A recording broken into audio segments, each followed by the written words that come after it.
This is Skywatch Media News for the second week of June 2018.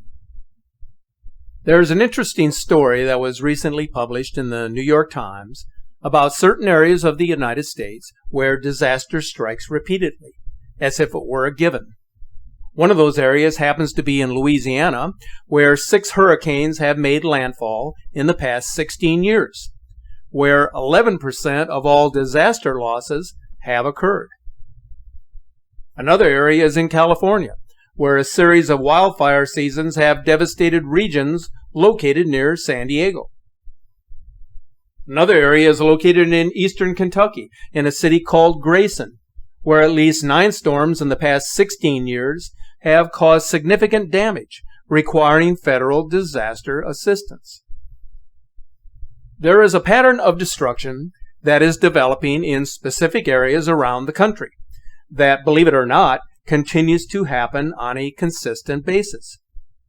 Nearly 90% of the losses across the U.S. are in areas that contain less than 20% of the population, which means that a majority of the federal assistance is going to these specific areas of the country. So why do people continue to live in hazardous areas? Some people cannot afford the expense of having to relocate, while others refuse to resettle because of ties to family members or even a sense of fatalism. Relocation makes perfect sense if you're considering the move for safety reasons or to avoid any risks, but disaster preparedness isn't a feasible idea for people who believe that they are exempt from danger, or who otherwise lack the resources to better prepare themselves. But it does make sense to plan ahead, even if you feel there is no compelling reason to do so. Residents and business owners who reside near New Orleans know very well that preparing for disaster is a wise idea. Hurricane Katrina set the stage for catastrophic flooding in New Orleans in the year 2005. In 2016, Baton Rouge and much of southeast Louisiana met the same fate. If you are located in an area that continues to flood whenever a major rain event takes place, then you realize that your best option is to move to higher ground or to an area that is less susceptible to rising waters. The same can be said for residents of flood-prone Houston after Hurricane Harvey. For those affected by that disaster, a choice had to be made. You can give up trying to start over and decide to pack your bags and leave the area, as some people did, or you can apply for disaster, make an attempt to stick it out, hoping and praying that it doesn't repeat. But staying in place comes with a price. Your chances of a repeat are that much greater if you remain in high-risk areas. If you want to know where your tax dollars went last year, you don't have to look too far. 2017 was the costliest year on record for disasters. In fact, there were a total of 16 disasters with a price tag of $300 billion. Now, we never know when disasters will strike, but there's little doubt about climate change and the fact that it is increasing the frequency of these events. Wildfires in the West are happening more often because drought and increased temperatures during the summer months are causing the forest ground cover to dry out. This type of natural disaster is becoming more destructive due to developmental decisions and population shifts in certain regions. The same can be said for hurricanes. The more concentrated an area along the coast is, the more susceptible it will be to disasters. We may not know the actual reason for the dramatic increase of powerful storms along the coast in recent years, but there is a pretty good idea of why the events are that much more catastrophic and why more people are in harm's way. It all has to do with population density, with coastal development, and how well prepared these regions are for natural disasters. As of 2016, there are more than 3.5 times as many homes in the states that border the Gulf of Mexico and the Atlantic as there was in the mid-20th century. And as this census diagram from 2015 is showing, nearly 59 million people are in harm's way, which means the number is even higher this year. What must also be considered is that these storms are becoming stronger, and therefore they are becoming more destructive. One of the reasons they are becoming more destructive is that sea level has risen, which means that the storm surge created by these hurricanes are going further inland, causing the flooding of many homes and businesses in these coastal regions. It is not necessarily the wind that is the most destructive element of the storm, but rather the extent of the surge. Here is the final nail in the coffin. About 60% of the damage from tropical storms that occur on a global scale happen right here in the United States. That's a very discerning percentage, but even though the number is high, the federal government is discouraging local authorities from building seawalls, like the one that was built in Galveston, Texas, which was meant to protect people along the coast in the wake of the devastating hurricane that occurred in the year 1900. Now, imagine that, if you will. Forget about the seawalls. Disaster relief programs and insurance that is subsidized is actually making it easier for people to move toward disaster-prone areas, which makes one consider whether there is a motive involved in wanting individuals to remain in these high-risk areas. Money could very well be the motivating factor here, one that is more important than the safety of the people. So how intense will the 2018 storm season be? The predictions are vague, which is what the forecasters had in mind because they rather not answer that question. The season got off to an early start in May when Tropical Storm Alberto hit the panhandle of Florida with 45-mile-an-hour winds while flooding areas far inland. The NOAA has forecast what they say will be a near to above normal season as shown in this diagram. The typical season would consist of 12 named storms. But here is a reality. Every year is different when it comes to storm development, and it is difficult to make predictions, especially with a changing climate. The one thing that does not change is preparedness, and time can make all the difference. Being prepared can be stressful because it requires your individual attention, and there will always be a checklist of things that must be completed prior to any event that may come your way. Do you have the supplies you need in advance, including food and water? Have you looked at your insurance? What about first aid and prescriptions? Are they readily available? Have you planned an escape route if you are forced to evacuate your home?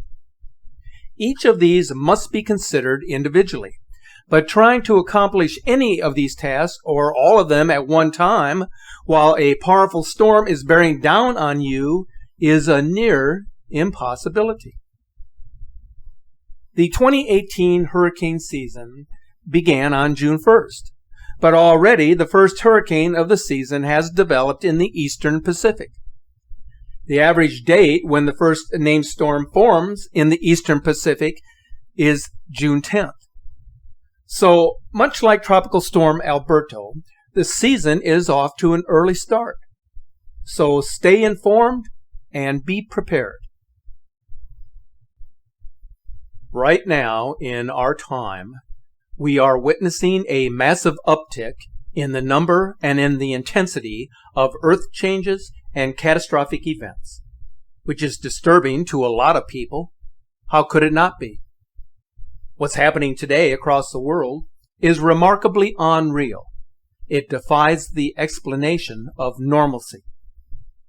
What is so shameful and irresponsible of the media and certain social bloggers is that they are either providing a false narrative or they are blindly being dismissive of the events that are unfolding. What are they doing instead? They are texting meaningless messages while Rome is burning. Yes, that's an old cliche, but its meaning is universally understood. Something is terribly wrong with the planet. The changes were first observed at the start of the new millennia, which ushered in the beginning of a new era. But since that time, the changes have escalated. Everything has become more chaotic and more troublesome. Now, you can live in a vacuum, pretend like nothing is happening, and tell the world not to worry. But what have you accomplished other than to make your life and the lives of others around you indifferent to the reality that exists in these times? Does that mean we are living in the end times? It depends on your perception of reality, what makes you tick as an individual, your view of the world, and what you see taking place around you. Here is the reality that I speak of, which is probably why the media doesn't want to talk about it, instead diverting attention towards remedial events that lack meaning and substance. There is an interconnection with the earth changes we are seeing now. A geographical phenomena is occurring, which is placing everything, including the Earth's climate, into disarray, where the planet is heading towards a point of no return. Here is where we are at. Summer solstice is right around the corner, and yet there is an unprecedented cold front occurring in multiple countries in the northern hemisphere. At the same time that an historical heat wave is melting traffic lights in Mexico. How can this be happening? Galactic cosmic rays are infiltrating the Earth unlike anything seen before, which in turn is causing volcanoes to behave in a manner that has not been witnessed in centuries, let alone in our lifetimes. Just look at what's happening with Fuego and Kilauea and Mount Agun and other dangerous volcanoes within that fiery perimeter, and you will begin to get the picture. Yes, it is true that these volcanoes have a history of activity, but the eruptions today are much more violent and are occurring much more frequently. The disruption of these volcanoes is in turn affecting crop production on a global scale. The release of toxic gases from these volcanoes is extremely damaging to the environment. It creates a decrease in temperatures on Earth. This in turn affects plant life and ultimately the wildlife that depends on these plants for their survival. This is the beginning of a chain reaction. This has happened in our past, and it will happen again regardless of anyone's attitude about the end times or the apocalypse or any other stories of the world's demise. When is the last time you heard the media discussing crop failure or the connection between how unusual this year is with respect to significant earth changes and climate calamities? Or how bad next year is going to be compared to this year, or even looking ahead to the next decade, which looks to be even more dire than this one. It is the beginning of a chain reaction. And what does the media have to say about this? The silence is deafening. When you see what's happening, you begin to understand that there is a pattern developing. The world is on notice that things cannot continue in their present state. That which once was can no longer be, for all things must change in their time. It's all laid out before you in black and white, but unless you open the pages and examine them, you cannot gain the knowledge that exists within. The situation in Hawaii continues to worsen, and here is what is happening. The number of homes destroyed since May 3rd, when Kilauea first erupted, stands at 600.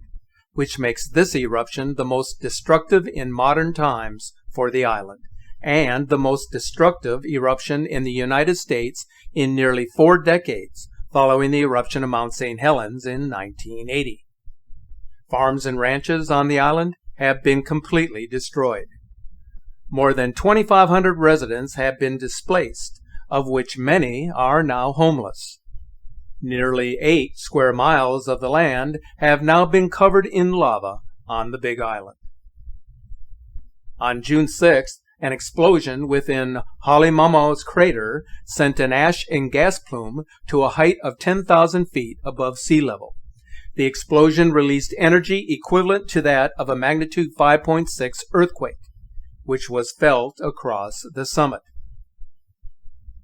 This animation shows a sequence of satellite radar images of the continued inward slumping of the Halemaumau crater of the Kilauea volcano that occurred between May 5th and June 6th. Lava has completely filled Kapoho Bay and built a delta that now extends over a mile from shore. A helicopter aerial view of the lower East Rift Zone on June 6th shows the lava-seawater interactions and the formation of a white plume called laze.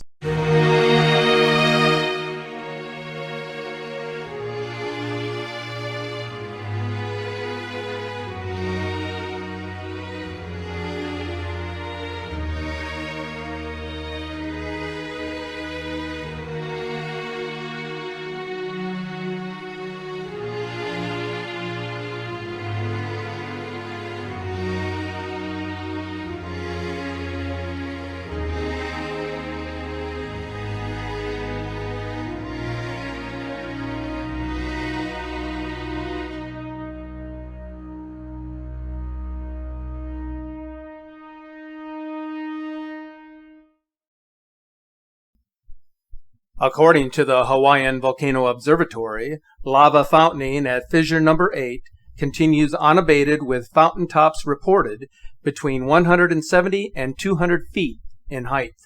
The volcanic glass from Fissure number 8 is accumulating on the ground in Leilani Estates.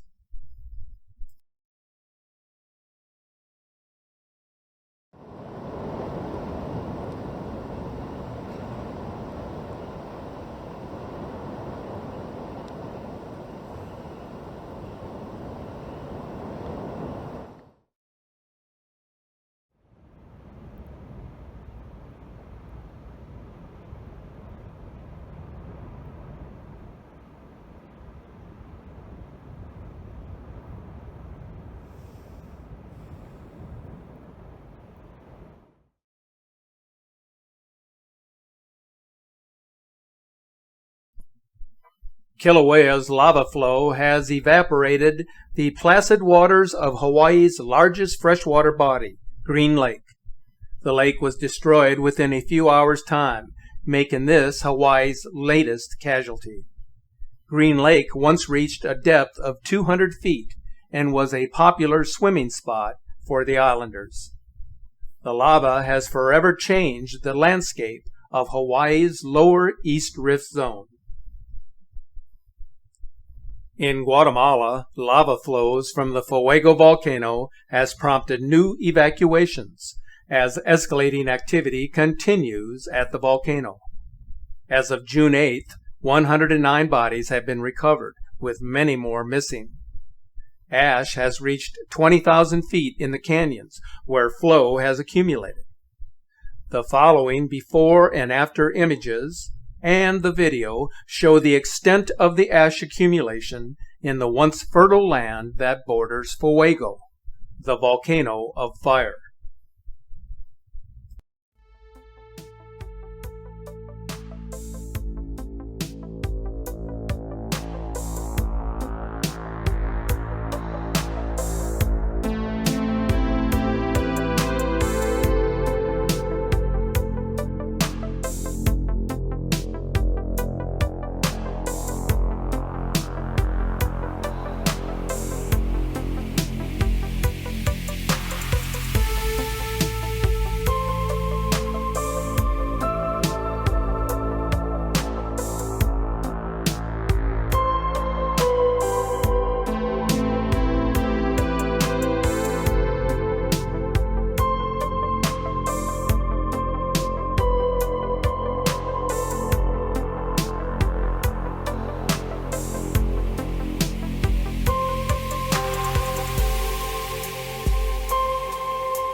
And so, my friends, you must look to the sky for the signs that are being manifest, so that you may safely journey through the storm.